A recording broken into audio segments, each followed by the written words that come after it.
I came looking for copper, and I found gold. Famous words, probably never said by Christopher Columbus himself, but this meme of him gazing into the distance with ships in the foreground does say it, and this is how I feel. The Worst MMO Ever series is all about finding the flops and the failures of the MMORPG world, but after 8 hours of playing Guild Wars 1, I might have found one of my newest favourite adventure games ever. And for all of you screaming, Guild Wars 1 isn't an MMORPG, it's a cooperative adventure game, don't worry, we will get to you. Ladies and gentlemen, welcome. I'm Strife, and this is Worst MMO Ever, a series where I play through the worst MMO games I can find so you don't have to. Drop a like on the video or sub to the channel for more MMO stuff. Ring the bell for all the future notifications. As usual, a massive thank you to all the supporters on Patreon and Twitch who keep the channel going. More on how you can support at the end. For now, let's begin. Guild Wars 1. Right, we have a lot to cover and no defined place to begin, because to understand even how to play Guild Wars 1, you need to understand the strange way it's been created and how its expansion packs worked. First off, yes, it's still online and still playable. In fact, the devs have basically said the resources required to run Guild Wars 1 are so small they'll keep it online indefinitely. There's even an article on the two guys who keep it going.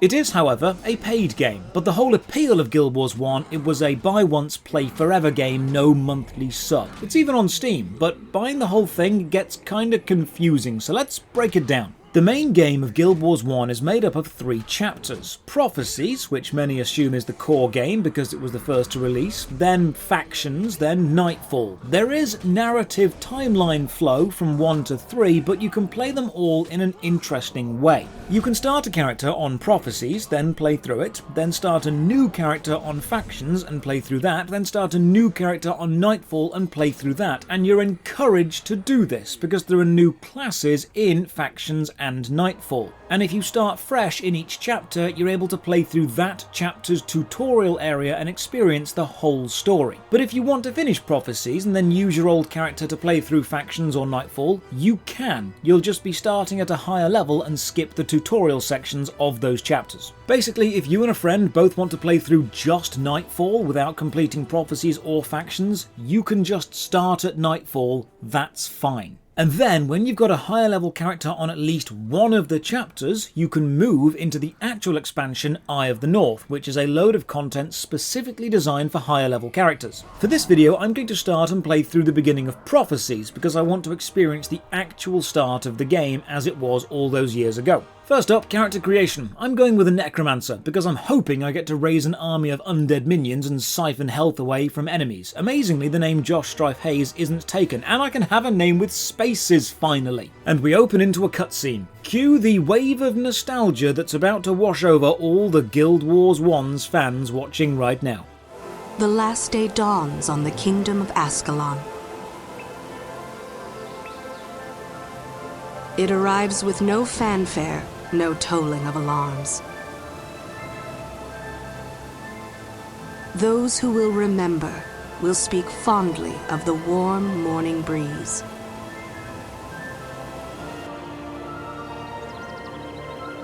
People carry on with their daily lives, unaware that in a short while,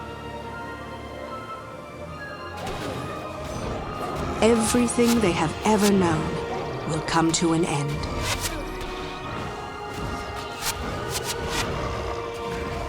Scribe? Yes, my lord. These charr are relentless, but we shall hold the wall at all costs. Yes, my lord. Take this message to Sir Titus. Go forth and recruit the strongest, the smartest. Bring to me the bravest in all of Ascalon. Find me the heroes who will lead our kingdom to glory.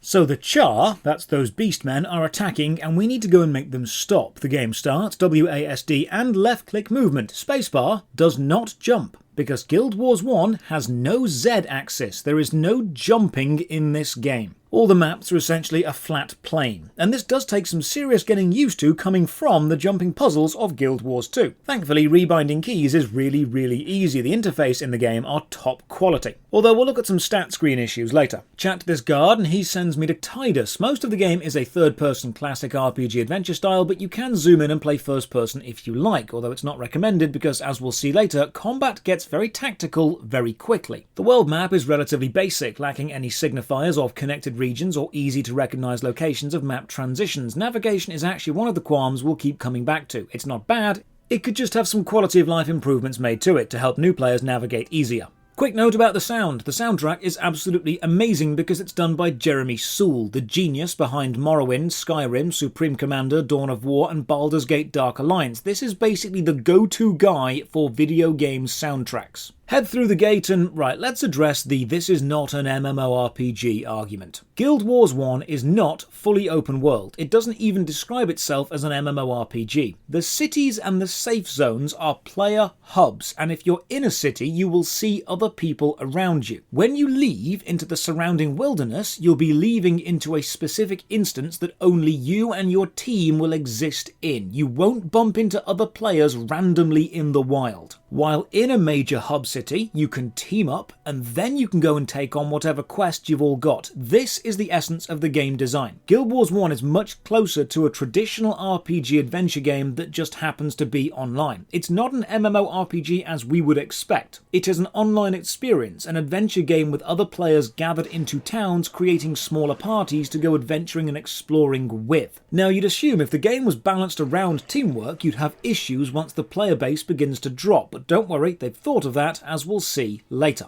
We're told go and kill some scales down by a river. Combat is pretty simple. Left click an enemy to start auto-attacking, and you've got an ability hotbar down the bottom. Now, you can actually equip any weapon, no matter what class you chose. Weapons are not class specific. As long as you have the required skill level in the relevant skill, you can use it. And you'll see the hotbar down the bottom. You can mix and match abilities from two separate classes to make up your ideal set of abilities. A primary class you choose at the start, and then you can mix any secondary you like. But you can only change your abilities in a safe city. Once you leave to go adventuring, you've committed to that build for that adventure. Now, I'm a big fan of classic adventure RPGs, and so far, I was having a good time. But it was this exact moment that really made me smile. A picturesque fantasy village, waterfalls in the distance, a beautiful high fantasy musical score accompanying that classic adventure game graphical style, with textures a little bit too complicated and a little bit too saturated and angles a little bit too sharp. Right then I knew, even if I found aspects I'm going to dislike, and I do,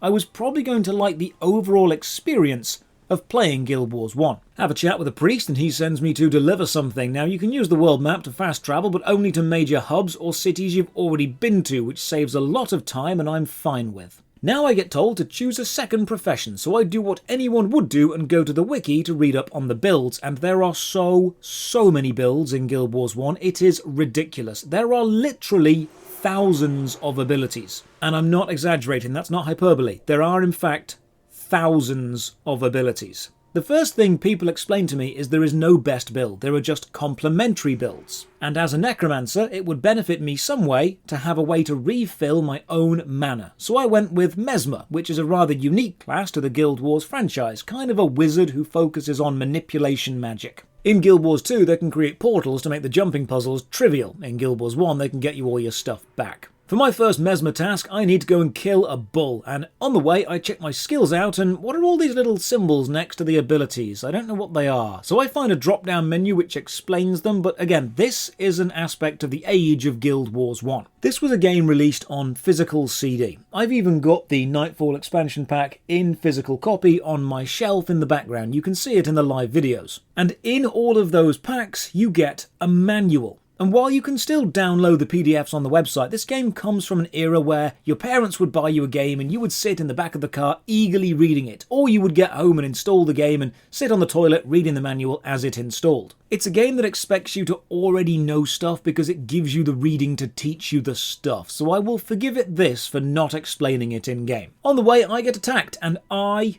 get destroyed. Right, important note about enemies, they want you dead, and enemies have the same abilities as players. Enemies will use special attacks. You'll recognize them. They will heal themselves. They will crowd control you. The AI in Guild Wars 1 doesn't need to mob you or swarm you or overwhelm you because 2 or 3 enemies can just out-heal and outplay you, which is a design style I love. It makes each individual enemy potentially dangerous if you're not prepared. When you die, you'll resurrect at a shrine and get a little death debuff which drops off over time. And as I return to life, a small girl asks me to find her flute, saying she dropped it by a river. Okay child, the charr invasion can clearly wait. This is obviously more important. But oh, here's an interesting quest.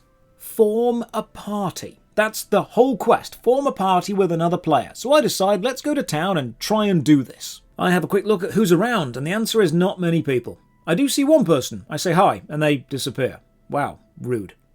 I explore around some more, and I manage to find the area from the opening cutscene. Oh cool, I love it when you can visit places in-game that you've seen in cutscenes, and they look identical. I really thought there'd be like a main town square or something, but no, this whole place seems pretty deserted. I do see some more quest givers though, and here's an issue. The minimap and the world map do not show you quest givers or available quests. You need to just wander around until you find them. And the community seem fine with this. Now personally, I like to know where the available quests are, but I will live with this design. Once you are on a quest, you can select it from your list and you'll have a green star appear on the world map showing you where to go, but no such system for finding them. Combat starts slow, but I do feel my abilities are substantial. Each one affects combat, I can level up and I get some stat points, and you can spend your points in various skills. You need to hit certain thresholds to use certain items, and increased skills means certain spells are now more effective. And in a very nice touch, you can reassign your skills while in any safe zone, so you can try out a variety of builds before you go adventuring. I like this. It means you're not forced to make an alternate character for every single playstyle of your main class. I go and kill some more bandits, and once I've actually started reading and using my skills tactically, the whole vibe changes. I can drain the enemy's health with my Necromancer skills and refill my own heavily with my Mesmer skills. I'm basically a self-healing wizard tank. I grab this quest item and carry it back. Literally, you have to actually grab and carry the item. Try not to get attacked along the way. Except a few more quests, because Guild Wars 1 is designed so completing quests and pushing through the story is explicitly more effective than grinding enemies. The max level is only 20. And the first chapter, Prophecies, the one I'm playing now, will get you there about halfway through the story. Factions and Nightfall will actually get you there much, much quicker. Because once you're at level 20, it's about finding builds and skill points and items and team-based tactics to win any encounter. As we'll see later, it's less a level-based MMO grind and much more a classic RPG strategy game. Knowing I can self-heal, can I kill the Mesmer Quest Bull boss? Yes. Yes, I can. Quite easily, in fact. Now, I could go and try all the other secondary classes, but I'm pretty happy with a self-healing Necromancer, so I'll stick with this. Titus asks if I'm ready to go fight some charr, and I say, sure. This starts a 30-second countdown and warns me I'm about to leave everything behind, and here is where I made a mistake.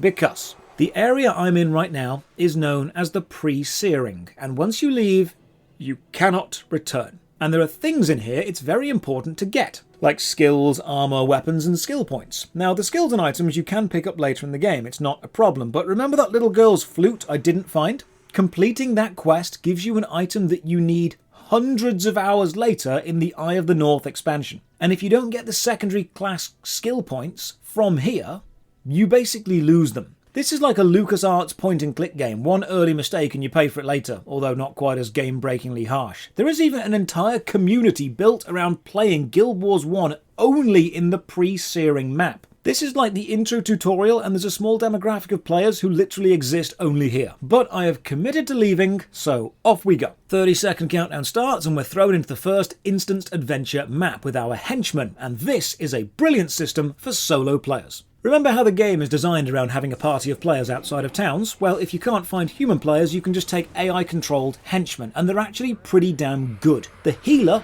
will always try and heal you. The tank will grab the aggro. Now, you can't alter their weapons or equipment or skills, and you can't issue specific orders like who to attack or who to heal, but they will make the right decision most of the time.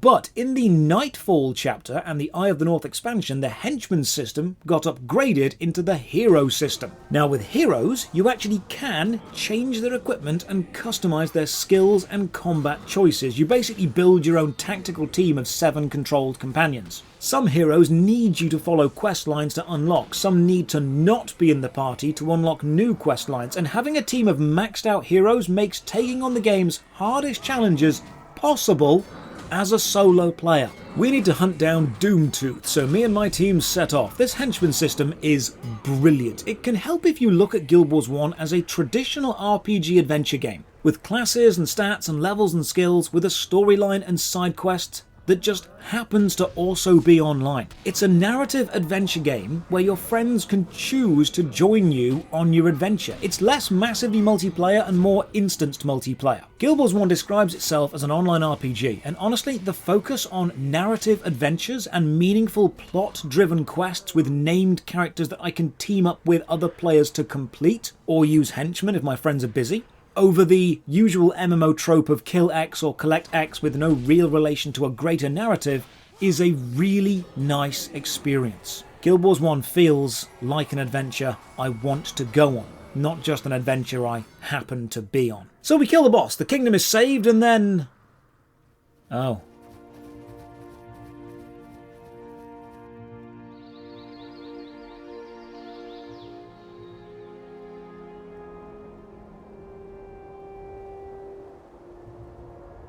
It was on that day that the charr discovered a way around the Great Wall, a way to bring it down.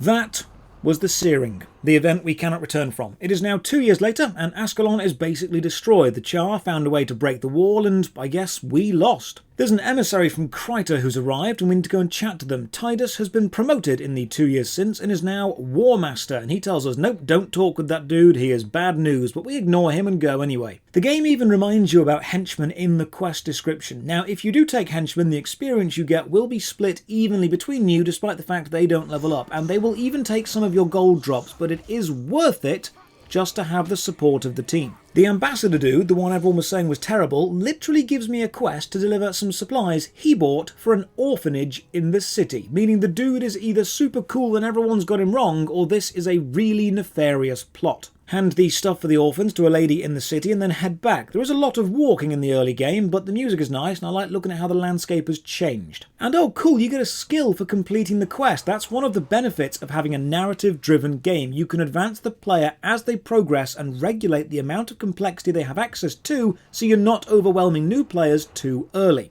And just as I'm getting confident with my group of henchmen, the game reminds me not to. The enemy have healers, and they are chain healing each other and then healing their frontline fighters faster than we can hurt them. I love this combat. It's not mindless, it's chaotic, but still in an organised way. It's actually very tactical. Honestly, Guild Wars 1 feels more like a strategy game and less like an action game. Like you're balancing your resources and your enemy's resources, and you're trying to interrupt their plans as you establish your own and put yours into motion. I can imagine with human players, these missions get really tactical. We actually die to this group of enemies, not because they're more powerful, but because I didn't organise well enough. And when you're in the wilds, you have to wait for your whole group to wipe before you can revive at the nearest revive point. Oh, also quests don't have recommended levels listed with them. You don't really know how difficult a quest is going to be before you take it on, but the early game stuff seems pretty well balanced. I'm guessing it's balanced around map location of rough level that you'd be. Enter a new area. Now I've learned to focus on the healers, so every combat encounter is now quite fun. You need to focus enough to know that you're on top of things and abilities are being used, but it's not so intense it becomes draining to repeat it. It is so much closer to a classic tactic game than the action combat of Guild Wars 2. I've only been playing a short time and I can already see why hardcore fans of Guild Wars 1 would not like the transition to Guild Wars 2, because honestly they are two very different games. One kind of annoying issue: the lack of a Z-axis means you have to find the downward slopes to move up or down hills, and there's no real way to know which slope you can walk up or down until you try. Oh, also the friendly henchman AoE skill and the enemy damaging AoE skill look exactly the same. Like if you're standing in a magic damage zone with spells raining down on you, you have to just watch and see if it's your own safe magic zone or the enemy's magic zone. If you start taking damage, you need to move. Guild Wars 1 is a great game, but it's not perfect. Ground markers could be useful. We get into a pretty damn big fight, actually lose our own healer and mage halfway through. Now, you are meant to have a resurrection ability by now, but that was gained back in the pre-searing and I just missed it. So I guess we're pushing on without them. Remember, they can't resurrect until we wipe, and each journey outside of a city is basically a mini isolated adventure, so it's just me and the tank now. Problem is, we found this quest boss, and he has a self-heal. This is what I mean by enemies using player skills. This boss can out-heal me and the tank, but we can out-heal his damage, so we're stuck in a stalemate. I need the rest of my team to beat this dude, and we don't have the DPS, so we have to die. And for some reason, we revive directly into another fight. Wow, spawn camped. The AI really is similar to players. One good aspect: once you've killed an enemy mob in your current instance, they stay dead, provided you're not in a specific cooperative mission. They only respawn once you return to town and then rejoin the wild instance. So you can die repeatedly and just keep trying to make progress as long as you don't leave the map. And with this tactic, we kill the boss. One bad aspect: my inventory is full. And you cannot drop items until your account is at least 24 hours old. You must go to a merchant and sell stuff. I paid for the game. I should be able to drop items whenever the hell I want to. Back into town, more classic game issues. The minimap and world map do not show the locations of NPCs, so I don't know where the merchants are. It's one of those cases where the best way to know what to do is to already know what to do. Of course, now there's a wiki and maps and you can find NPCs, but without this info, navigation in cities is frustratingly trial and error. There are some collector NPCs who want specific crafted materials to trade for things, but it doesn't give me any information on how to get the things they want. I know this is just a staple of old RPG games, but adding a little tooltip of your cursor over saying, oh, here's how you get this material, here is where it drops, would go a long way to helping accessibility in the early game. I even Google around for some mods. Mainly I want to see if there's a quest start location highlighter on the map somewhere, but everyone just says use the wiki. So I guess wiki it is. The only part of the game you can really permanently miss is the pre-searing, so at least I'll be able to come back later if I like and do all the quests that I've missed. While reading around, I find this interesting Reddit thread and then this article about the future of Guild Wars 1. They've basically said as long as Guild Wars 2 is running, they'll keep Guild Wars 1 alive, because it's such a small amount of server capacity they don't mind sparing it. And I mean, it did release in 2005 and they've kept it online for 16 years despite Guild Wars 2 releasing in 2012. That's a pretty good commitment to your player base. Adventure around some more, find this random statue with some lore written on it and some random NPCs. Assume these are class quests or used in later quests I'm not currently on. I like finding random stuff in the world like this. Makes it feel like a real adventure game. Reminds me of like the PlayStation 1 games when you'd find something and you have no idea what it is. A world that exists outside of your own actions. You are involved in the world's story, but you are not a hero. You're just an adventurer doing your best. The whole thing so far feels very late 90s, early 2000s, very Dungeons and Dragons. I actually feel like I'm adventuring into the unknown right now, and I'm really enjoying it. It's hard to explain the difference between feeling like you're playing an MMO and feeling like you're playing an online adventure game, but here's my attempt. The main difference is, right now, I actually care about the adventure I'm going on, and it feels like an adventure because I don't care about my levels or my stats. The game has actually given me all the skills and abilities I need to survive the adventure it is putting first. The fact that it's online is a second, almost irrelevant bit right now. Guild Wars 1 isn't an MMORPG. It's a classic RPG with online bits. Back in the city and, Crafter's Corner. This will be useful once I know where to get any of this stuff, I'm sure. While playing, I'm wondering how much I've damaged my complete meta playthrough by leaving the pre-searing too early, so I find a checklist and it's actually not that bad. I can still buy the resurrection skill, I've missed a few secondary skill points, but nothing game breaking, and I've skipped some weapons and armour, but I'll survive. Honestly, I'll be making a new character for Factions and Nightfall and then choosing my favourite to move on to Eye of the North anyway, so I'm not too worried about this. Hand in some more quests, get sent to go and check on the Charr camp to the north, run through the ramparts and spot this absolutely gigantic Magic the Gathering card, clearly some sort of sliver. This siege engine bothers me because it's using a trebuchet-style counterweight but a catapult-style launching cradle. Pick one and stick with it, and the correct choice is trebuchet. This NPC asks if I want to go to Embark Beach, and I don't know, do I? Yes?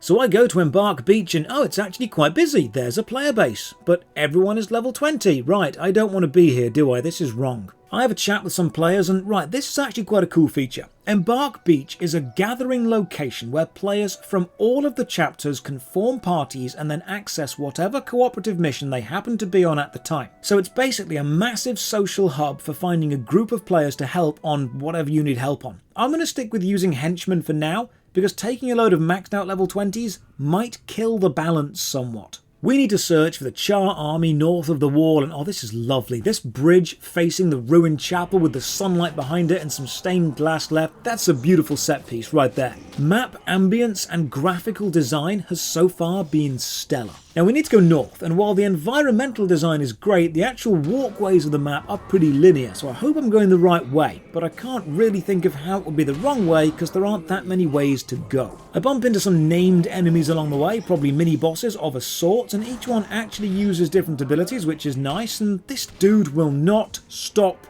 healing himself. I'm having to save up my mana, wait for him to heal, and then go full burst DPS and hope we can burn him down before he heals again. I actually get quite lost on this map and backtrack quite a long way before noticing a lever that I just missed, so yeah, that one's on me, my bad. Oh nice, the enemies are fighting each other. I love it when there's internal conflict between third parties in games, really fleshes out the world beyond just you. Kill a big scorpion and find some random dude's armour. It's a quest item. I'll just hold on to it for now. I still hope I'm going the right way.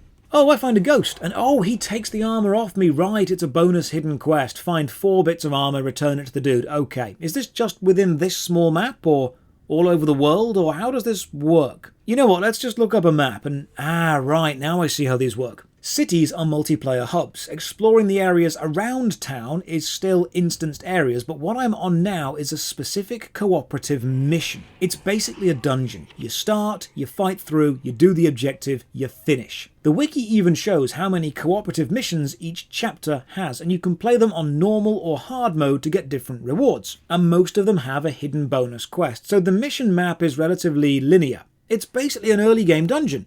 And I love early game dungeons. Right, now I know what the game is giving me, I'm all too happy to jump back into it. Now I know what this experience is, I understand it. If your party wipes during these cooperative missions, you'll go back to the start and have to do them again. So when you see a new enemy, you're probably going the right way. Oh, and the world map becomes just an area map, and you have this handy-dandy red dotted line showing you where you've been, which makes exploring easier. It means backwards navigation is guided, but forwards navigation needs to be trailblazing. This is great. I managed to find all 4 bits of ghost armour, mostly thanks to help from the wiki, hand them in and ooh, 1,000 bonus experience. Fantastic. You know, even though I'm the only player, the human player in this map right now, I don't feel lonely, because the henchman keeps saying little sarcastic quips whenever we stand around, or battle cries when we run in. It feels like a nice little team. The fact that an online RPG from 2005 is still playable and completely solo-friendly 16 years later, and balanced, really shows how well designed this system was. The self-healing bosses though, they get irritating, but I've not really got a leg to stand on because I've been self-healing, so this is just a taste of my own medicine. Finally make it to the hidden Charr camp, discover them, another cutscene, and oh, our main character is fully voiced, and the voice acting isn't bad.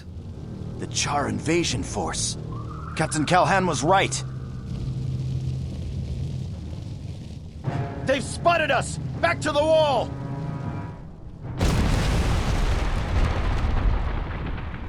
And now the second part of this mission begins, which is literally run away. There's an army of Charr behind us, and we cannot fight them all. It's now a race against time to report this to the captain, and thankfully the route back is pretty much a straight line, so we can't get lost. My henchmen do, however, hang behind and sacrifice themselves to allow me to escape. While running, let's have a read of some reviews. Old, but it's extremely massive despite that. Gameplay, 9 out of 10. Puzzles, 3 out of 10. Action, 9 out of 10. Atmosphere, 10 out of 10. Classic RPG, but so epic storylines. Specifically when you have all the expansions. One of the best MMOs on the market. I love the engaging story, the most which is followed by good combat solo or a group of great players that fills the world of Guild Wars. A must play for any MMO fan. And a meta score of 89 with a user score of 8.3. With a summary of Guild Wars takes the best elements of today's massively multiplayer online games and combines them with a new mission-based design that eliminates the tedium of those games. You can meet new friends in towns or outposts, form a party, and then go tackle a quest together. I'm inclined to agree with most of those. To put it into perspective, the Guild Wars 1 trilogy, which contains Prophecies, Factions, Nightfall, but not Eye of the North, is on Steam and currently has a 93% approval rating. It is one of the best online RPGs Steam sells. My henchmen have bravely stayed behind and die, and I reach the wall as the human NPCs run forward and start battling the charr, and then I stupidly look away from the keyboard to write down how cool this is, and then I die. And I respawn.